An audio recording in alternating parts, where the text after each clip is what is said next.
সম্মানিত STG sub dealer, এই ভিডিওটি আপনার জন্য খুবই গুরুত্বপূর্ণ। এসটিজি সাব ডিলার নেওয়ার পর সফটওয়্যারে সেটি কিভাবে ম্যানেজমেন্ট করবেন তার সম্পূর্ণ প্রক্রিয়া এই ভিডিওতে দেখানো হয়েছে। ভিডিওটি সম্পূর্ণ অনুসরণ করে আপনার সাব ডিলারটি সহজেই ম্যানেজমেন্ট করুন। ইতিমধ্যে আপনি যদি কোম্পানিতে এসটিজি সাব ডিলার অনুমোদন পেয়ে থাকেন তাহলে সেবা দিন অপশনে ক্লিক করুন। ক্লিক করার পর এসটিজি সাব ডিলার ভিজিট করুন অপশনে ক্লিক করুন।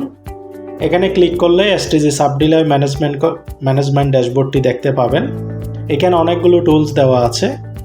টুলসগুলোর মাধ্যমে আপনার সাব ডিলারটি খুব সহজে পরিচালনা করতে পারবেন। শুরুতেই দেওয়া আছে customer order management tools, regular order request, মাসিক package request, reselling order request, supplement order request, business package order request, wholesale order request.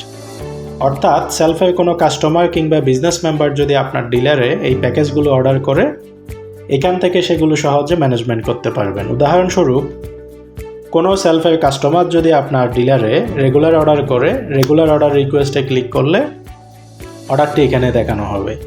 এখান থেকে আপনি অর্ডারটি সম্পন্ন করতে পারবেন এবং বাতিল করতে পারবেন। আপনি কাস্টমারকে প্রোডাক্ট ডেলিভারি করার পর কাস্টমার তার অ্যাকাউন্ট থেকে অর্ডার হিস্ট্রিতে গিয়ে পেয়েছি বাটন করলেই আপনার অর্ডারটি সম্পন্ন হয়ে যাবে এবং উক্ত অর্ডার সম্পন্ন হওয়ার সাথে সাথে ওই অর্ডারের ডিলার কমিশন, ডেলিভারি চার্জ এবং কাস্টমার ডিসকাউন্ট ইনস্ট্যান্ট আপনার ডিলারশিপ ব্যালেন্সে যুক্ত হয়ে যাবে। একই পদ্ধতিতে অন্যান্য যে প্যাকেজগুলো আছে কাস্টমার এবং বিজনেস মেম্বাররা সেই প্যাকেজগুলো অর্ডার করলে সেম পদ্ধতিতে আপনার অর্ডারগুলো ম্যানেজমেন্ট করবেন। তারপর হচ্ছে এসটিজি ডিলারশিপ ব্যালেন্স ম্যানেজমেন্ট। এখানে আপনার এসটিজি ডিলারশিপে বর্তমান কত টাকা ব্যালেন্স আছে সেটি দেখানো হবে। এখানে আপনি ব্যালেন্স অ্যাড করতে পারবেন, উত্তোলন করতে পারবেন, সব কিছু করতে পারবেন। আপনার যদি এসটিজি ডিলারশিপ ব্যালেন্সে ব্যালেন্স প্রয়োজন হয় পেমেন্ট অপশনে ক্লিক করে নির্ধারিত কোম্পানির ব্যাঙ্ক অ্যাকাউন্টে পেমেন্ট করার মধ্য দিয়ে খুব সহজে আপনি ডিলারশিপ ব্যালেন্স অ্যাড করে নিতে পারবেন। আর ডিলারশিপে যদি আপনার টাকা থাকে সেটি যদি উত্তোলন করতে চান উইথড্র অপশনে ক্লিক করে ব্যাংকের মাধ্যমে সহজেই টাকা উত্তোলন করতে পারবেন। তারপর হচ্ছে এসটিজি সাব ডিলারের নিজের অর্ডার ম্যানেজমেন্ট। আপনি সাব ডিলার নেওয়ার পর কোম্পানি থেকে যদি সরাসরি আপনি অর্ডার করতে চান নতুন অর্ডার অপশনে ক্লিক করবেন। এখানে কোম্পানির সকল প্রোডাক্টগুলো এখানে দেওয়া থাকবে প্রত্যেকটা ক্যাটাগরিতে। এখান থেকে আপনার যে প্রোডাক্টটি প্রয়োজন হয় সেই প্রোডাক্টটি আপনি কি করবেন, সিলেক্ট করবেন। সিলেক্ট করে এখান থেকে প্রোডাক্টগুলো সিলেক্ট করার পর আপনার যে প্রোডাক্টগুলো প্রয়োজন হয় সেগুলো আপনি এখান থেকে অর্ডার বুকিং করতে পারবেন। তো নতুন অর্ডারের মাধ্যমে সরাসরি আপনি কোম্পানিতে অর্ডার করতে পারবেন। এরপর হচ্ছে অর্ডার হিস্ট্রি। আপনি যেই অর্ডারটি কোম্পানিতে দিবেন অর্ডার হিস্ট্রিতে ক্লিক করলে সেটার স্ট্যাটাসগুলো আপনারা দেখতে পারবেন। প্রক্রিয়াধীন থাকলে প্রক্রিয়াধীনে দেখাবে, বাতিল হলে বাতিলে দেখাবে, সম্পন্ন হলে সম্পন্নতে দেখাবে। অর্থাৎ আপনার কোম্পানিতে দেওয়া অর্ডারের সকল স্ট্যাটাস আপনি এখান থেকে মনিটরিং করতে পারবেন। তারপর হচ্ছে ট্রানজ্যাকশন হিস্ট্রি। আপনার ডিলারে যতগুলো ট্রানজ্যাকশন হচ্ছে সবগুলো আপনি এখানে ডাটা পাবেন, সেখান থেকে আপনি ট্র্যাক করতে পারবেন। তারপর হচ্ছে সেলস রিপোর্ট। আপনি সেলস রিপোর্টে ক্লিক করে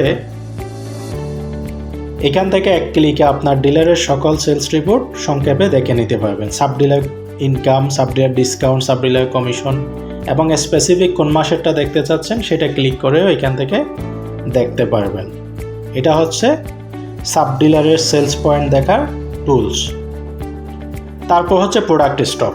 এখানে ক্লিক করলে আপনার টোটাল স্টকে কত টাকার প্রোডাক্ট আছে সেটাও দেখতে পারবেন। স্পেসিফিক কোন ক্যাটাগরিতে কোন প্রোডাক্ট কয় পিস স্টক আছে সেগুলো আপনি এখান থেকে দেখতে পারবেন। এটা হচ্ছে স্টক ম্যানেজমেন্ট টুলস। তারপর sub dealer flat rate order টিপি কমিশন প্লাস 8%। অর্থাৎ আপনি সাব ডিলার নেওয়ার পরে যেগুলো ব্যক্তিগত তত্ত্বাবধানে আপনি সেলস করবেন সেগুলো এই ফ্ল্যাট রেট অর্ডার করুন অপশনে ক্লিক করে আপনার স্টক থেকে অর্ডার করে স্টক লেস করতে পারবেন। এখানে প্রত্যেকটা প্রোডাক্টের খুচরা মূল্য, দোকানদারের পাইকারি মূল্য, টিপি কমিশন, ডিলার কমিশন সব স্পেসিফিক দেওয়া আছে। আপনারা এগুলো দেখলে বুঝতে পারবেন। তো আপনি যেগুলো নিজের তত্ত্বাবধানে বিক্রি করবেন, এখান থেকে আপনি ফ্ল্যাট অর্ডার করে এগুলো কি করবেন, স্টক খালি করে ফেলবেন ফ্ল্যাট অর্ডারের মাধ্যমে। এই ফ্ল্যাট অর্ডারে সাবডিলার হিসেবে আপনি প্রত্যেকটা প্রোডাক্টের টিপি কমিশনের বাইরে আরও 8% কমিশন এখান থেকে পাবেন। তারপর হচ্ছে ফ্ল্যাট রেট অর্ডার হিস্ট্রি। আপনি ফ্ল্যাট রেটে কতগুলো অর্ডার করছেন তার হিস্ট্রি এখানে দেখতে পাবেন। এরপর কাস্টমার অর্ডার ম্যানেজমেন্ট। এটা হচ্ছে মূলত আপনার ডিলারে কাস্টমার যতগুলো প্যাকেজ অর্ডার করার অপশন আছে, কোনো কারণে কোনো কাস্টমার যদি মোবাইল নিয়ে না আসে আপনার কাছে, অথবা তার ইন্টারনেট জনিত কোনো সমস্যা থাকে, সরাসরি আপনার ডিলার থেকে ওই কাস্টমারের আইডিতে আপনি অর্ডার ক্রিয়েট করতে পারবেন। উদাহরণস্বরূপ, কোনো গ্রাহক রেগুলার অর্ডার করতে চাচ্ছে কিন্তু সে মোবাইল আনে নাই, আপনি সরাসরি অর্ডার করুন অপশনে ক্লিক করে তার মোবাইল নাম্বার এখানে দিয়ে অর্ডার করুন বাটনে ক্লিক করলে তার আইডিতে সেই অর্ডারটি ক্রিয়েট হয়ে যাবে। তাইলে আপনি ডিলার হিসেবে কাস্টমারের আইডিতে অর্ডার ক্রিয়েট করার অপশন এই কাস্টমার অর্ডার ম্যানেজমেন্টের মাধ্যমে করতে পারবেন। তারপর সর্বশেষ হচ্ছে এসটিজি সাবডিলার নীতিমালা ও শর্তাবলী। এখানে আপনার এসটিজি সাবডিলার পরিচালনা করার কোম্পানির কতগুলো নীতিমালা আছে, এই নীতিমালাটি ভালোভাবে পড়ে নেবেন এবং উক্ত নীতিমালা অনুসরণ করে আপনার সাবডিলারটি সুন্দরভাবে পরিচালনা করবেন। এভাবেই মূলত আপনি এই টুলসগুলো ব্যবহার করার মধ্য দিয়ে এসটিজি সাবডিলার সফটওয়্যারে খুব সুন্দরভাবে ম্যানেজমেন্ট করতে পারবেন। তো আমি একটু সামারি করে দিই। প্রথমে হচ্ছে কাস্টমার অর্ডার ম্যানেজমেন্ট, তারপর হচ্ছে এসটিজি ডিলারশিপ ব্যালেন্স ম্যানেজমেন্ট, তারপর রয়েছে এসটিজি সাবডিলারের নিজের অর্ডার ম্যানেজমেন্ট, তারপর সাবডিলার ফ্ল্যাট রেট অর্ডার ম্যানেজমেন্ট, তারপর কাস্টমার অর্ডার ম্যানেজমেন্ট, তারপর হচ্ছে সাবডিলারের নীতিমালা এবং শর্তাবলী। তো এগুলো অনুসরণ করে আপনাদের সাবডিলারটি সুন্দরভাবে ম্যানেজমেন্ট করুন। বাংলাদেশের সকল সাবডিলারদের জন্য শুভকামনা রইল। আপনারা আপনাদের সাবডিলারটি এগিয়ে নিয়ে যান। ধন্যবাদ।